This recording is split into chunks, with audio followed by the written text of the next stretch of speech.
आज आहे बघा शुक्रवार. शुक्रवार म्हणलं तर नॉनव्हेज झालंच पाहिजे बघा.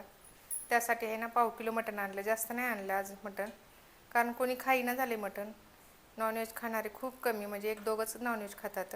त्यासाठी याला हळद, मीठ, अद्रक, लसणचं पेस्ट लावून ठेवून दिलेलं आहे. अर्धा घंटा झाले. चला आता याची भाजी बनवते, दाखवते तुम्हाला कशी बनवते ते भाजी. मी भाजी बनवण्यासाठी गॅस ऑन करणार आहे. गॅसवरती कढई ठेवायची. कढईमध्ये बनवणार आहे मी भाजी. कढई गरम झालेली आहे. 2 माप तेल टाकायचं. माप माझं छोटं आहे त्याच्यामुळे मी 2 माप तेल टाकते. तेल गरम झालेलं आहे. तेजपत्ता टाकायचा, खडे मसाले, कापलेला कांदा. कांद्याला परतून घ्यायचं बघा. कांदा छान भाजायचा लालसर होईपर्यंत. कांदा छान लालसर झालेला आहे. थोडी हळद टाकायची, कापलेली कोथिंबीर परतून घ्यायचं. मटण टाकायचं. मटणाला परतून घ्यायचं छान.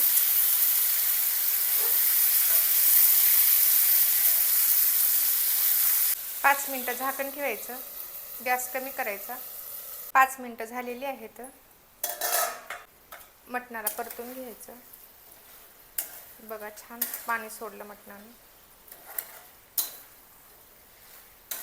मी पातेल्यामध्ये बनवून दाखवलेलं आहे, कुकरमध्ये दाखवलेलं आहे, मातीच्या भांड्यामध्ये भरपूर ठिकाणी बनवून दाखवलेलं आहे असं मटण. 1 चम्मच लाल तिखट टाकायचं, 1 चम्मच मसाला, 1 चम्मच काळा मसाला.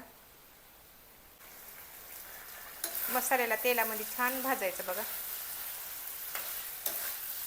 2 मिनटं झाकण ठेवायचं. 2 मिनटं झालेले आहेत. याच्यामध्ये आता मी इथं गरम पाणी करून घेतलेलं आहे. गरम पाणी टाकायचं, थंड पाणी नाही टाकायचं मसाल्याच्या भाजीला. कुठली मसाल्याची भाजी बनवली ना, थंड पाणी बिलकुल नाही वापरायचं, गरम पाणीच वापरायचं, नाही तर भाजीची चव जाते बघा. भाजीला छान परतून घ्यायचं.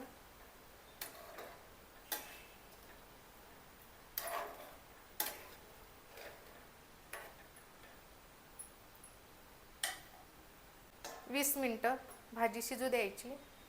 भाजी शिजेपर्यंत पीठ चुरून घेते चपात्याचं. चपात्या बनवायच्या आहेत. पिठामध्ये थोडं मीठ टाकायचं, चपाती छान लागते खायला. पीठ मळण्यासाठी पाणी टाकायचं आणि पीठ छान मळून घ्यायचं बघा. अर्धा घंटा ठेवायचं मळल्यानंतर. पीठ मळल्यानंतर चपात्या बनवायच्या. चपात्या खूप छान होतात. पीठ मळून झालेलं आहे. थोडं तूप टाकायचं याच्यावरती. तूप असं लावून घ्यायचं बघा हातानं, असं उंड्याला लावून ठेवायचं आणि असं झाकून ठेवायचं अर्धा घंट्यासाठी. भाजी झाली की नाही ते बघू. तोपर्यंत दुसऱ्या शेगडीवरती भात बनवून घेते. भात बनवण्यासाठी पाणी टाकलेलं आहे. आता मीठ टाकायचं याच्यामध्ये आणि चांगली उकळी येऊ द्यायची पाण्याला. नंतरच तांदूळ टाकायचे. तांदूळ भिजायला टाकलेले आहेत मी. पाण्याला उकळी आलेली आहे. तांदूळ टाकून घ्यायचे. तांदूळ धुवून भिजायला टाकले होते मी अर्धा घंटा. तांदळाला फिरून घ्यायचं असं. थोडं तूप टाकायचं. भात मोकळा मोकळा होतो, जास्त नाही टाकायचं. 20 मिनटं झालेली आहेत बघा. भाजी झालेली आहे. आता कापलेला कोथिंबीर टाकायचा वरतून. झाकण ठेवायचं आणि गॅस बंद करायचा. भातामधलं पूर्ण पाणी काढून घेतलेलं आहे मी बघा, कारण भातामध्ये पाणी जर ठेवलं ना वरचं तर फॅट पण होते माणूस, त्याच्यामुळे मी काढत असते दररोज पाणी. आता याच्यावर अशी पेपर लावायचा.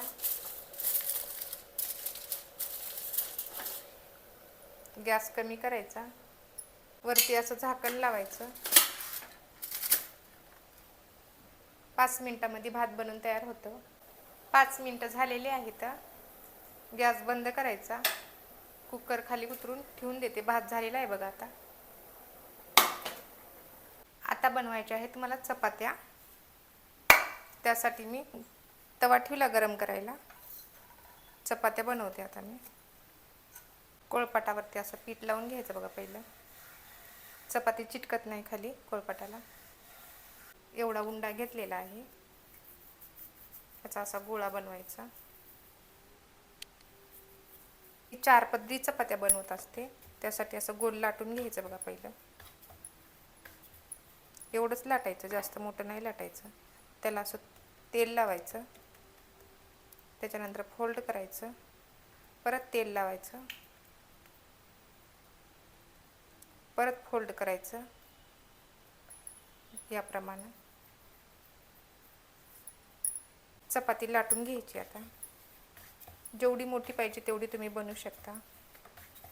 माझ्या छोट्या छोट्या चपात्या नसतातच, मोठ्याच असतात, पण पातळ असतात.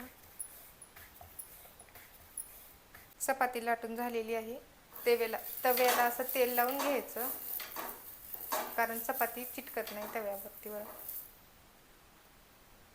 चपाती टाकून घ्यायची तव्यावरती.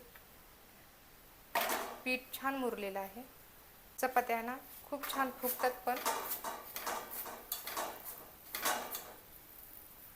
वरती असं तेल लावायचं. बघा किती छान चपात्या फुगायला. आता